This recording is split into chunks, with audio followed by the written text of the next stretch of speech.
अस्सलामुअलैकुम। ज़माना बहुत ख़राब है। हर शख्स किसी न किसी से धोखे का शिकार, फ़रेब का शिकार हुआ है और कुछ समझ में नहीं आती किस पर एतमाद करें और किस पर एतबार ना करें। ऐसे में मौला मुत्तक़ियान मौला इमाम अली अलैहिस्सलाम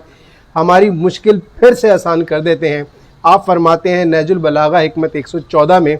कि जब दुनिया और अहले दुनिया में नेकी का चलन हो और फिर कोई शख्स किसी ऐसे शख्स से कि जिससे रुसवाई की कोई बात ज़ाहिर ना हुई हो सूए ज़न रखे तो उसने उस पर जुल्म और ज़्यादती की। यानी अगर दौर बहुत अच्छा है, ज़माना बहुत अच्छा है, लोगों का चाल चलन बहुत अच्छा है, लोग ईमानदार हैं, कोई ऐसा माहौल है, कोई ऐसा ज़माना है, कोई ऐसी जगह है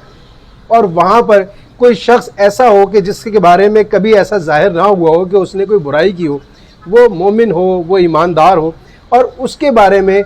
कोई दूसरा शख्स या हम उसके बारे में कोई बुरा सोचें या बदगुमानी करें तो ये उसके साथ जुल्म और ज़्यादती होगी।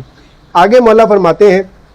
और जब दुनिया और अहले दुनिया पर शर और फिसाद का गलबा हो और फिर कोई शख्स किसी दूसरे शख्स से हुस्न ज़न रखे तो उसने खुद ही अपने को ख़तरे में डाल दिया।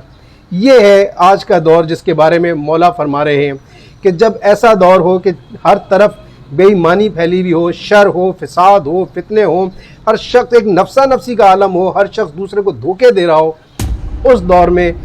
अगर आप किसी शख्स के ऊपर एतमाद करते हैं, एतबार करते हैं या उसके साथ उसके बारे में अच्छा गुमान करते हैं तो बस समझ लीजिए कि आपने अपने साथ ख़ुद को ख़तरे की कोई दावत दी है, अपने साथ कोई बुरा कर लिया है। ऐसे में किसी पर बग़ैर सोचे समझे उस पर एतमाद नहीं करना है। उस पर आंखें खोल कर हर तरह के मामलात का जायज़ा लेकर, कोई गवाह बनाकर, कोई लिखत पढ़त करके, कोई ऐसा देख करके किसी तरीके से उससे बचा जा सके, तमाम कवायद और ज़वाबित को सामने रखते हुए जब भी कोई मुआहदा करें, जब भी कोई लेन देन करें, जब भी किसी पर एतमाद करना हो तो पूरा ठोक बजा कर करें और उस पर एतमाद ना करें।